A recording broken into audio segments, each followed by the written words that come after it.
June 1944. The fate of the world hung on a single question. Where would they land?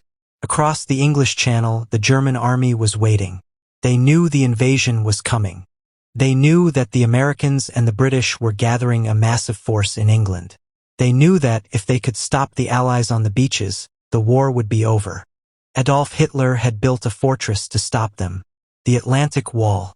2,000 miles of concrete bunkers, minefields, and machine gun nests stretching from Norway to Spain. But a wall is only useful if you know where the enemy is going to hit it. If the Germans guessed right, they could concentrate their tanks and crush the invasion in a single day. If they guessed wrong, their tanks would be miles away, useless, while the Allies poured into France. The German High Command was convinced that the attack would come at the Pas-de-Calais. It made perfect sense. Calais was the narrowest point of the English Channel. It was only 20 miles from Dover. It offered the most direct route to Germany. It had large ports. Hitler looked at the map and saw Calais as the only logical choice.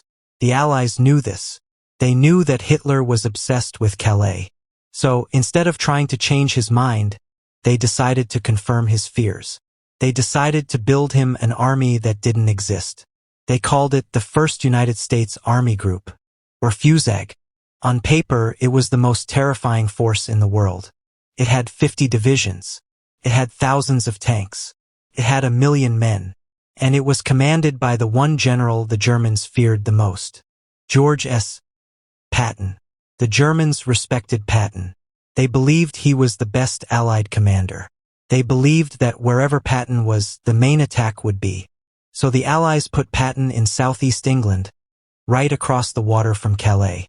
He was seen inspecting troops. He was heard on the radio giving orders. But the army he commanded was a ghost army. In the fields of Kent and Essex, the Allies built hundreds of Sherman tanks. But they weren't made of steel. They were made of inflated rubber. From the ground, they looked ridiculous. For men could pick up a 40-ton tank and move it across a field. If the wind blew too hard, the barrels of the guns would droop. But from 10,000 feet, through the camera lens of a German reconnaissance plane, they looked real. The Allies created fake airfields with fake hangars. They built fake landing craft out of plywood and canvas and floated them in the rivers. They used tractors to make tank tracks in the mud, leading to nowhere. They created a theater of war for an audience of one. Adolf Hitler. The deception went even deeper than rubber tanks. It went into the airwaves. The Allies created fake radio traffic. They had radio operators sitting in empty tents, sending thousands of messages back and forth. They ordered fuel, requested ammunition, and discussed training exercises for units that did not exist. German listening posts across the channel picked up every signal. They triangulated the positions. They saw the volume of traffic exploding in southeast England. Everything confirmed what they wanted to believe. Patton was coming to Calais. But the most dangerous part of the deception wasn't rubber or radio waves. It was a man named Juan Pujol Garcia. To the British, he was Agent Garbo. To the Germans, he was their most trusted spy in England, codenamed Arabelle. Garcia was a Spanish chicken farmer who hated fascists. He had built an entire imaginary network of 27 subagents. He sent thousands of reports to Berlin, all of them detailed, all of them believable, and almost all of them lies. The Germans trusted him so much that they stopped sending other spies to England. Why risk lives when Arabelle was telling them everything? In the weeks leading up to June, Garbo fed the Germans a steady diet of poison. He told them that the 1st U.S. Army Group was preparing for a massive assault. He told them that the troops were moving to Dover. He told them that the invasion of Normandy, if it happened, would only be a diversion. A trick to draw the German tanks away from the real target. The real target, he assured them, was Calais. The German High Command ate it up. They kept their best infantry division, the 15th Army, sitting in Calais. They kept their panzer divisions held back, waiting for Patton. They looked at Normandy and saw a quiet countryside. The beaches were difficult. The cliffs were high. There were no major ports. Field Marshal Gerd von Rundstedt, the commander of the German forces in the west, looked at the map of Normandy and dismissed it. He didn't believe the Allies would try to land there. It was too risky. So, while the rubber tanks inflated in Dover, the real tanks, the real ships, and the real men were gathering in the southwest of England, preparing for Normandy. General Dwight D. Eisenhower, the supreme Allied commander, was betting everything on this deception. He knew that if the Germans realized the truth, if they moved their panzers to Normandy before the invasion, the landing would be a massacre. He was sending 150,000 men into the teeth of the Nazi Empire. He needed every advantage he could get. As June approached, the tension was unbearable. The weather in the English Channel was notoriously unpredictable. The Allies needed a full moon for the paratroopers and a low tide for the landing craft. The window of opportunity was tiny. Only a few days in early June would work. And then, on June 4th, the weather turned against them. A massive storm rolled in from the Atlantic. The skies turned gray. The wind whipped the channel into a frenzy. Eisenhower sat in his headquarters, listening to the rain battering the windows. His meteorologist, Group Captain James Stagg, told him the news was bad. The seas were too rough. The air support would be grounded. Eisenhower had to make a choice. He could delay the invasion for 2 weeks until the next tide cycle. But that meant keeping 150,000 men bottled up on their ships, risking leaks, risking discovery. Or he could wait for a small break in the storm.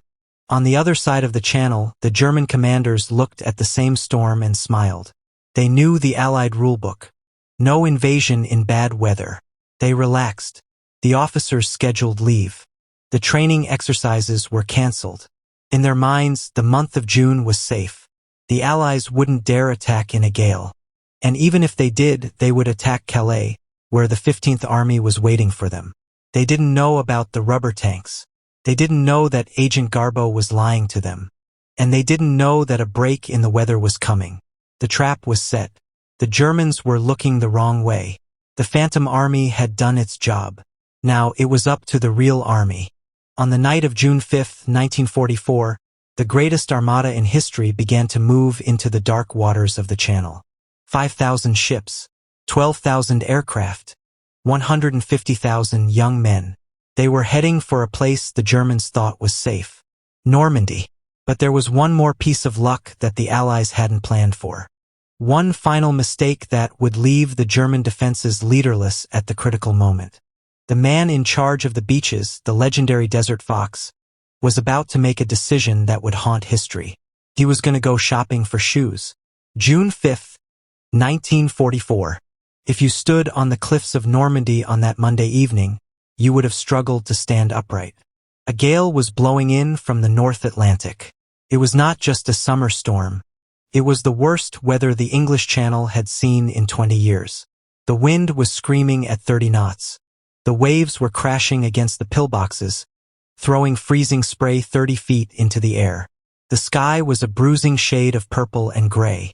To the German sentries peering out through the slits of their concrete bunkers, the ocean looked like a chaotic, churning mess. In the German naval headquarters in Paris, the meteorologists looked at their charts. They saw a low-pressure system that was thick, heavy, and unmoving. They typed up their report and sent it to the High Command. Their conclusion was absolute. No amphibious landing is possible in this weather. The sea state is too high.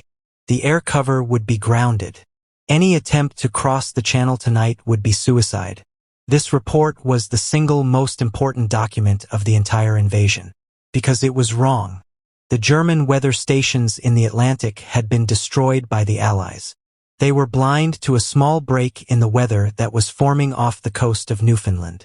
They didn't see the lull that Eisenhower's meteorologists had spotted. They believed the storm would last for at least 2 more weeks. This belief spread through the German ranks like a sleeping sickness. In the mess halls, the officers relaxed. They unbuttoned their collars. They ordered extra bottles of wine. They canceled the night alerts. They told each other that the Americans might be crazy, but they weren't stupid. Nobody invades in a hurricane. The guard was down. The tension that had been building for months suddenly evaporated.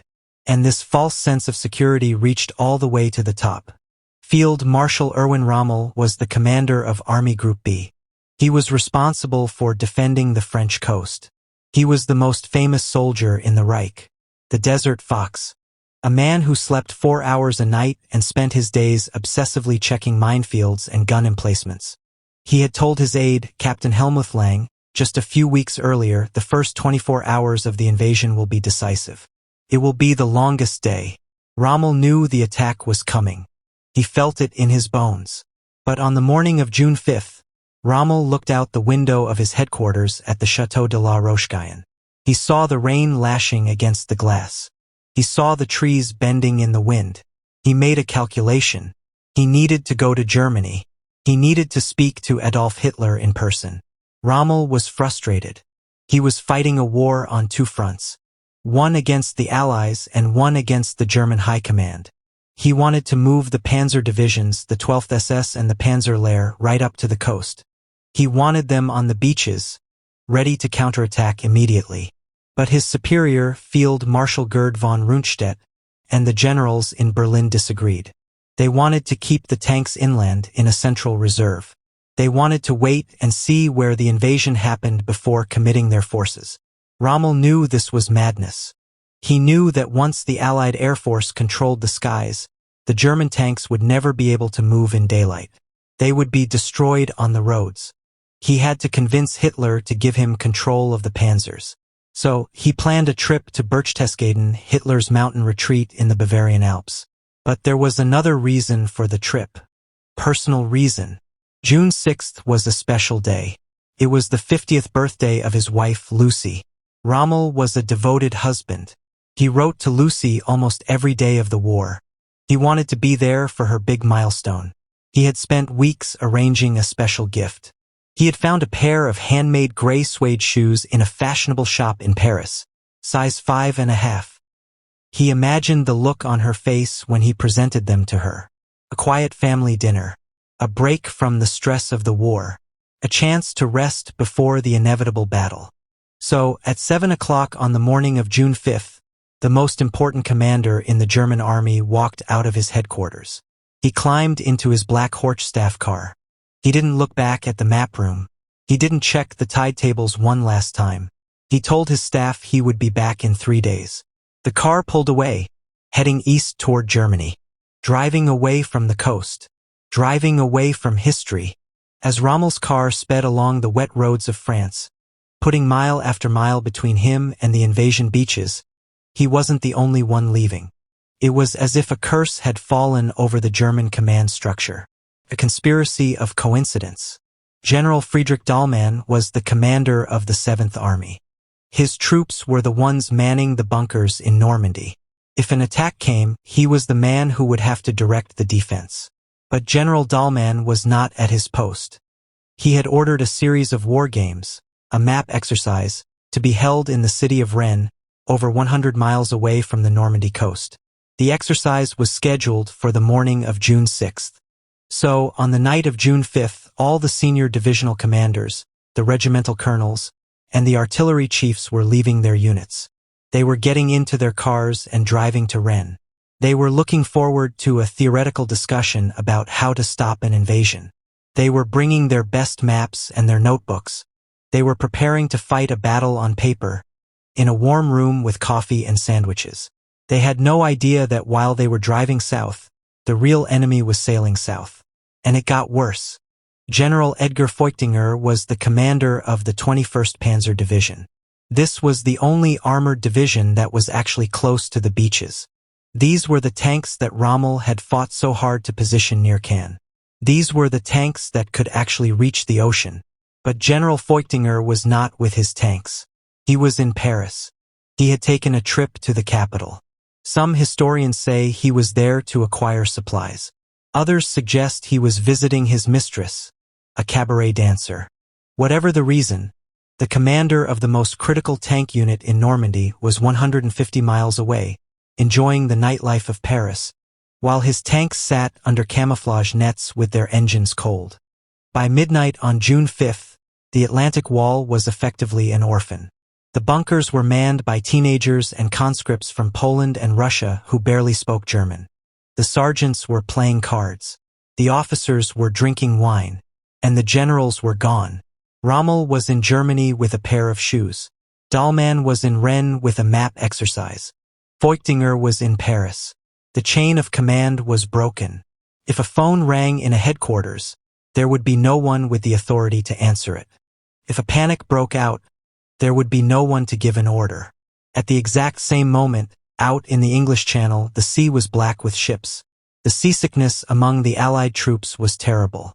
Men were vomiting into paper bags, praying for the misery to end. They were cold, wet, and terrified. But they were coming. 5,000 vessels, battleships, destroyers, landing craft. Leading the way were the minesweepers, cutting a path through the German minefields. They worked in silence, terrified that a German radar operator would spot them. But the German radar screens were empty. Some of the radar stations had been bombed by the RAF in the weeks before. Others had simply been turned off. The operators had looked at the storm outside and decided to save electricity. Why keep the radar spinning when no ship could possibly survive in these waves? So the Allied fleet sailed into the blind spot of history. As the clock ticked past midnight, moving from June 5th to June 6th, the world held its breath. In the sleepy village of Saint-Miraglisse, a Frenchman stepped out to close his shutters against the rain. He heard a low hum in the sky. It sounded like a swarm of angry bees. He looked up, but he saw only the heavy clouds. He didn't know that above those clouds, thousands of American paratroopers were hooking their static lines to the anchor cables. They were standing in the open doors of C-47 transport planes, looking down into the dark void of occupied France. Among them were men of the 82nd and the 101st Airborne Divisions, the Screaming Eagles, the All-Americans. They were about to jump into a country where the enemy generals were asleep, the tanks were leaderless, and the only man who could stop them was 500 miles away, holding a pair of gray suede shoes. The great deception was over. The empty chair was waiting, and the night of phantoms was about to begin. June 6, 1944. 15 minutes past midnight. The first soldiers to invade France did not come by sea. They fell from the sky. But the first ones to land were not men. Over the damp fields of Normandy, the roar of aircraft engines broke the silence. German anti-aircraft gunners ran to their stations. They looked up and saw hundreds of parachutes drifting down through the clouds. They opened fire. Tracer bullets tore through the silk canopies. The Germans watched as the paratroopers hit the ground. They waited for the Americans to stand up and fight. They waited for the sound of rifles. But the paratroopers didn't move. They lay still in the grass. A German patrol crept forward, weapons raised, ready to kill the invaders. The sergeant approached the nearest body. He kicked it, felt hard, strange. He turned on his flashlight, and then he gasped. It wasn't a man. It was a doll. It was 3 feet tall. It was made of burlap and rubber. It was stuffed with straw. And then it exploded. These were the Ruperts. The Allies had dropped hundreds of them. They were decoy paradummies designed to create absolute chaos. Each Rupert doll was equipped with a self-destruct mechanism and a string of firecrackers. When they hit the ground, the charges went off. Pop, pop, pop. To a nervous German sentry standing in the dark, it sounded exactly like rifle fire. It sounded like a firefight. The Germans panicked. They radioed their headquarters. They screamed that they were under attack by thousands of paratroopers. They reported heavy fighting in sectors where there was not a single living American soldier. This was the genius of the plan. By dropping the Ruperts far away from the real landing zones, the Allies pulled the German defenders apart. They made the invasion look 10 times bigger than it was. They made it look like it was happening everywhere at once. The reports flooded into the German command posts. Enemy landing at Saint-Lô. Enemy landing at Caen. Enemy landing at Lisieux. The map of Normandy was suddenly covered in red pins. But half of those pins were lies. While the Germans were chasing dolls, the real men of the 82nd and 101st Airborne were landing in the marshes and hedgerows. It was a chaotic drop. The pilots, terrified by the anti-aircraft fire, had flown too fast and too high. They dropped the men miles off target. Units were scattered. Officers couldn't find their men. Men couldn't find their weapons. But in a strange twist of fate, This disaster actually helped the Allies. If the Americans didn't know where they were, the Germans certainly didn't know where they were. The confusion was total. The night of phantoms had begun. The party at the bunker. In the midst of this chaos, we find General Erich Marx. General Marx was the commander of the 84th Corps. He was a battle-hardened veteran who had lost a leg on the Eastern Front. He walked with a wooden prosthetic. He was also one of the few German generals who was actually intelligent. He was the only one who had predicted that the Allies might land in Normandy. But on the night of June 5th, General Marx was not thinking about an invasion. He was thinking about cake. June 6th was his 53rd birthday. In his headquarters at St. Lo, a small party was underway. His staff officers had gathered to toast him. They drank Chablis wine. They reminisced about old battles. The mood was warm and relaxed. Outside, the storm was still rattling the windows. At 1:11 in the morning, the phone rang. The music stopped. The room went quiet. Marx picked up the receiver. It was the intelligence officer from the 716th Division. "Her general," he said. "Enemy paratroopers have dropped east of Cannes." Marx frowned. Paratroopers? In this weather? He looked at his officers. He looked at the wine bottles. "It must be a commando raid," he said. "A distraction." Marx was a smart man, but he was trapped by the logic of the situation. Why would the Allies launch a massive invasion in the middle of a gale? Why would they drop paratroopers without a naval bombardment? It didn't fit the pattern. He hesitated. He didn't sound the general alarm immediately. He wanted confirmation. 10 minutes later, the phone rang again. More paratroopers. This time at Montebourg. Then again. Saint-Mere-Église. Then again. The Rupert dolls were doing their work. Marx stood up. He grabbed his wooden cane. The color drained from his face. This was not a raid. This was not a drill. He realized, with a sinking feeling in his stomach, that his birthday was about to become the bloodiest day of his life. He ordered his troops to full alert. He ordered the reserves to move out. But he was already an hour late. And more importantly, he couldn't move the one thing that mattered. He couldn't move the panzers. It's a diversion. The reports from Marx' headquarters traveled up the chain of command. They reached the headquarters of OB West in Paris. This was the domain of Field Marshal Gerd von Rundstedt, the old Prussian. Rundstedt read the reports with a sneer. He saw the scattered drops. He saw the reports of dummies exploding. He saw the confusion. And he came to a conclusion that would doom the Third Reich. He decided that this was not the invasion. He believed it was a trick, a feint, a diversion designed to panic the Germans and make them move their troops away from Calais. Rundstedt looked at the big map on the wall. He looked at Calais, where the massive 15th Army was waiting. He looked at Dover, where General Patton's ghost army was sitting. Why would the Allies land in Normandy?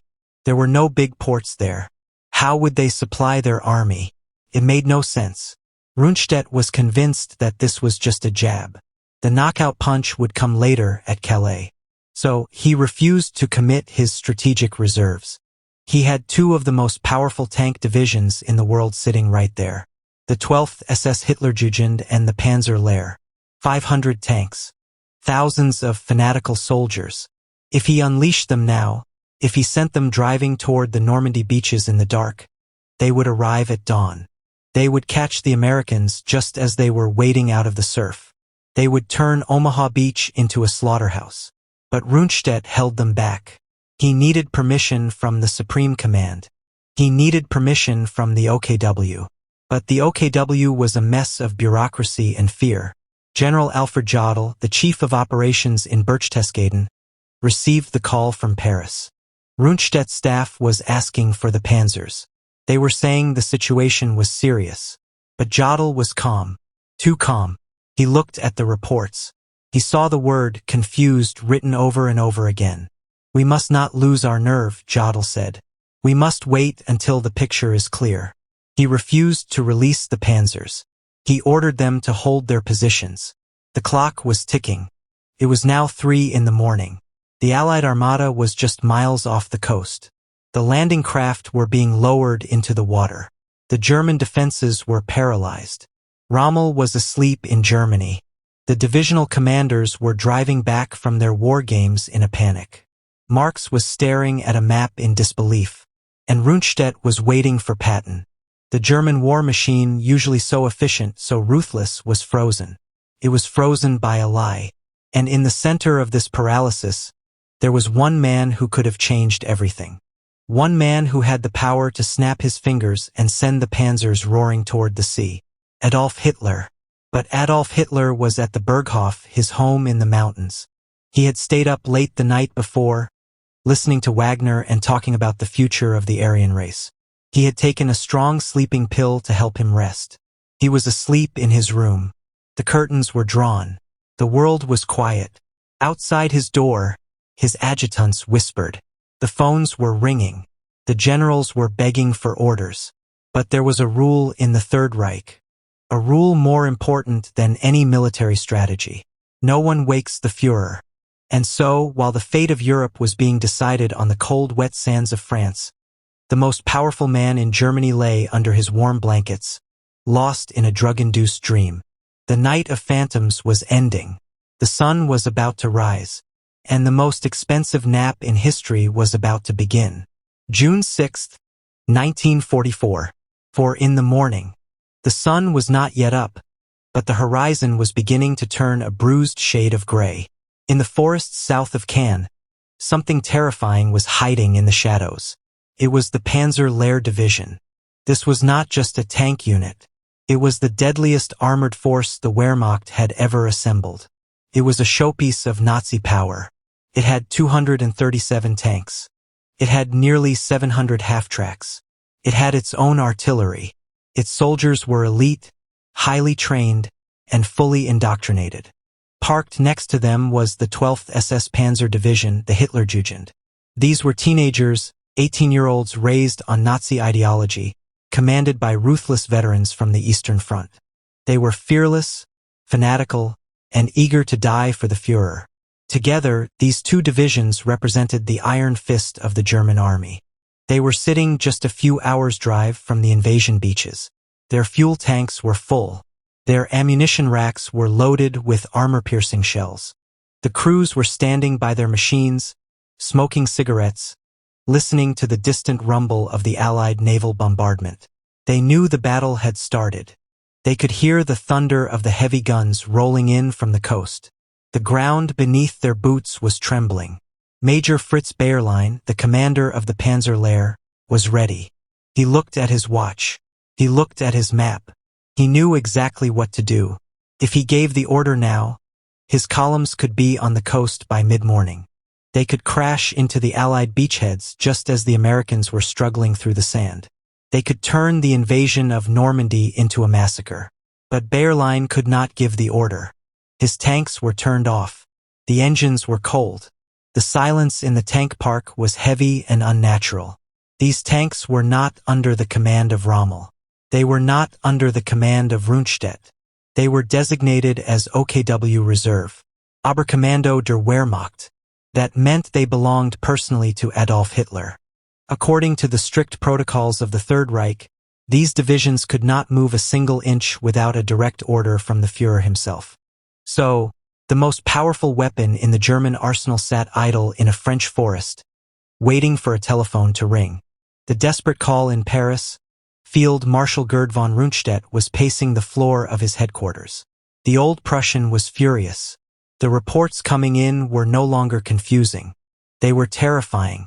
The scope of the Allied attack was becoming clear. This was not a raid. This was not a diversion. This was the invasion.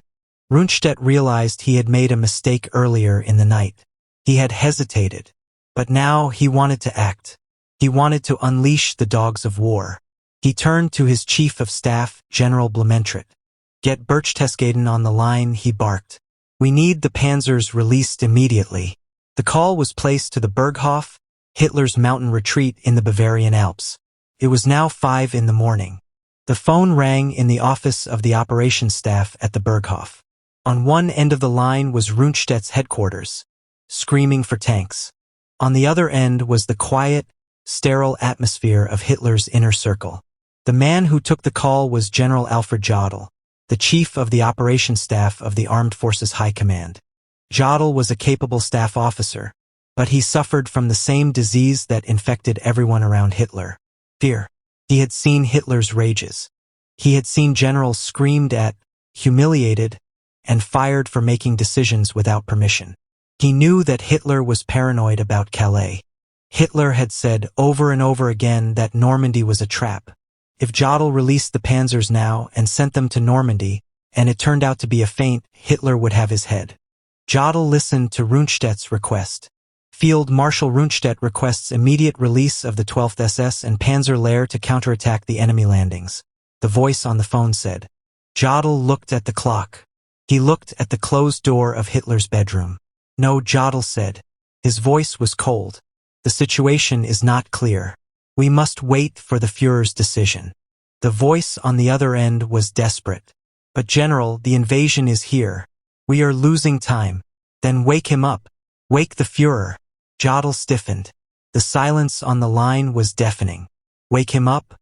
Adolf Hitler had gone to bed at 3 in the morning after a night of listening to Wagner and ranting about his enemies. He was exhausted. His health was failing. He was taking a cocktail of drugs administered by his personal doctor, Theodore Morel. Before going to sleep, he had taken a powerful barbiturate, a sleeping pill. He had given strict orders. He was not to be disturbed until he woke up naturally. Jodl imagined walking into that dark bedroom. He imagined shaking the shoulder of the dictator. He imagined the groggy, drug-addled fury that would follow. He couldn't do it.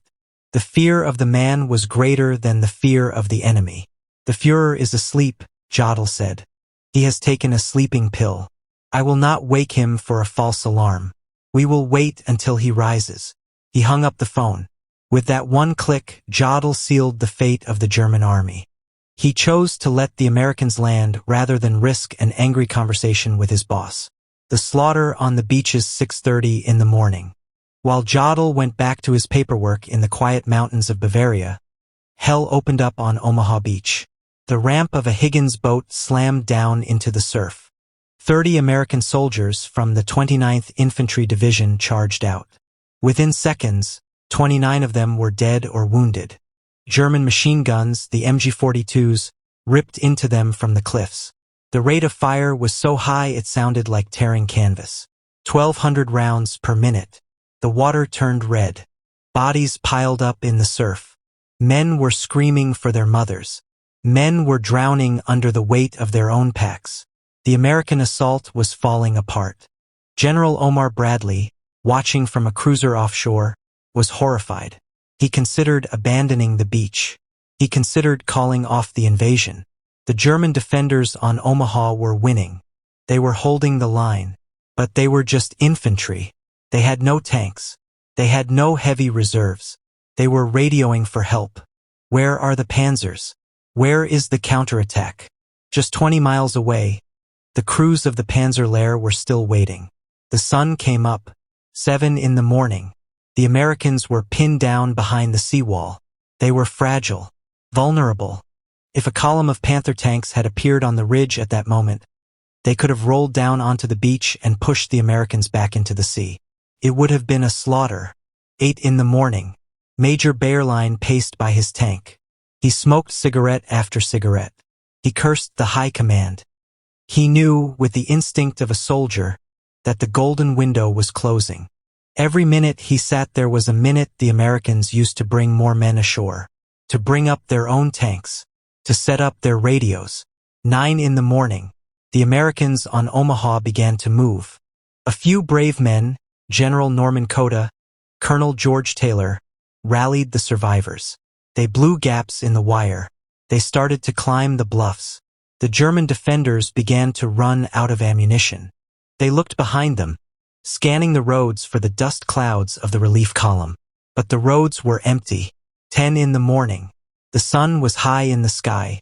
The opportunity for a decisive counterstroke was gone. The Americans were off the beach. They were infiltrating the villages. They were establishing a foothold that would never be broken. And in Berchtesgaden, the blinds were still drawn. The house was quiet. The servants tiptoed through the hallways with silver trays.